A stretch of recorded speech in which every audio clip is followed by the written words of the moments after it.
So I was just leaving outside, and a bumper sticker on a car in the parking lot catches my eye. It's one of two bumper stickers for Democrats.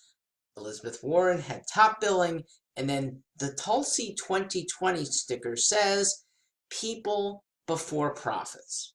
I want to comment about this.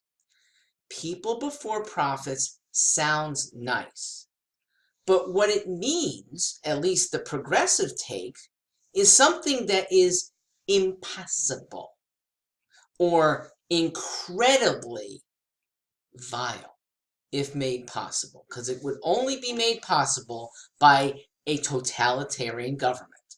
Okay, Stalin came close. Okay, Pol Pot, Chairman Mao, they came close to the kind of people before profits, and it wasn't all people, it was just a select group of people for whom the government would extract business profits to fund their inner circle.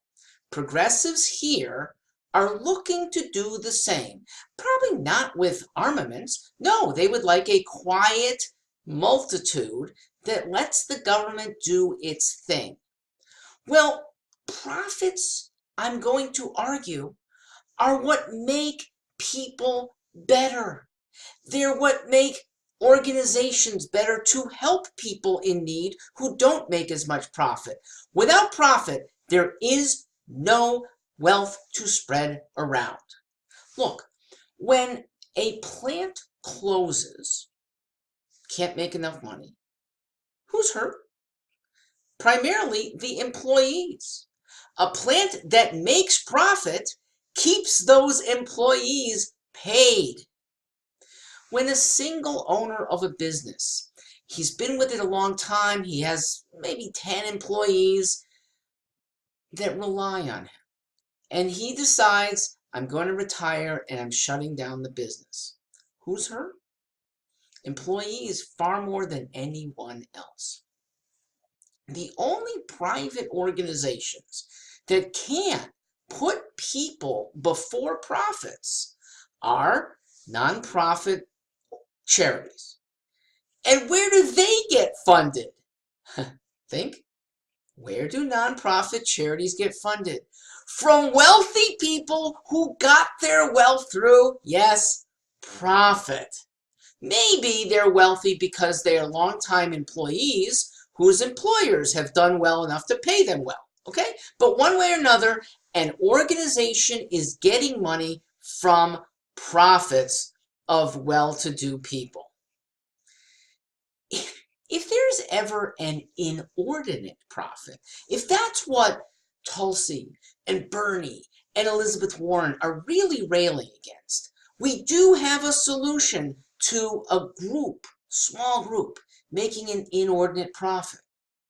Inordinate probably means at the expense of employees, not at the expense of consumers. Remember, consumers are buying their stuff willingly.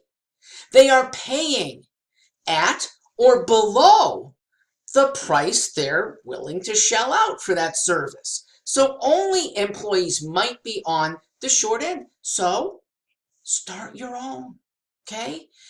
Employees who think that they can do better than Google, go. You may have to be on the sidelines for a couple years because Google will rightfully keep you from directly competing using their intellectual property.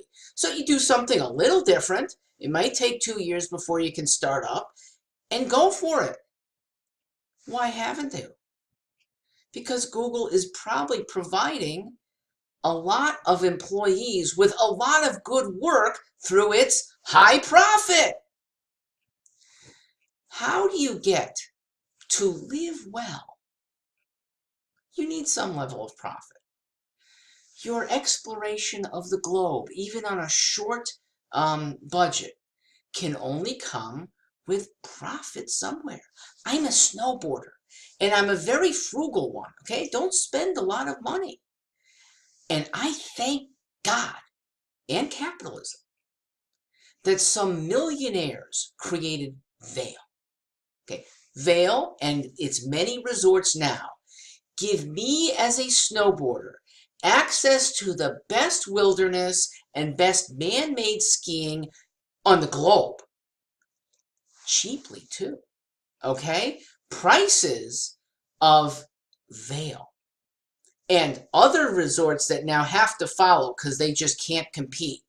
Prices for season tickets have gone dramatically down. When I first went to Vail, Ski Bum, 1986, okay? So we're over 30 years ago. The season ticket price then, $1,450. Now, adjusted for inflation, that's almost $3,000 today. What's a season pass now? $750. And what you get from these profit-seeking group called Vail Associates, we get better grooming than 30 years ago. We get more snowmaking, man-made, than 30 years ago. More lifts, faster lifts, more territory to explore.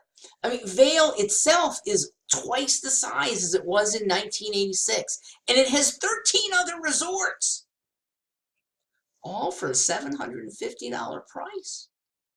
What a great deal. And a communal group could never do this. It takes a millionaire, usually a group of them, to open up opportunities for we who don't have that much money. The only issue with profit that I see is when profits tie into political power. That is not an issue with capitalism, though.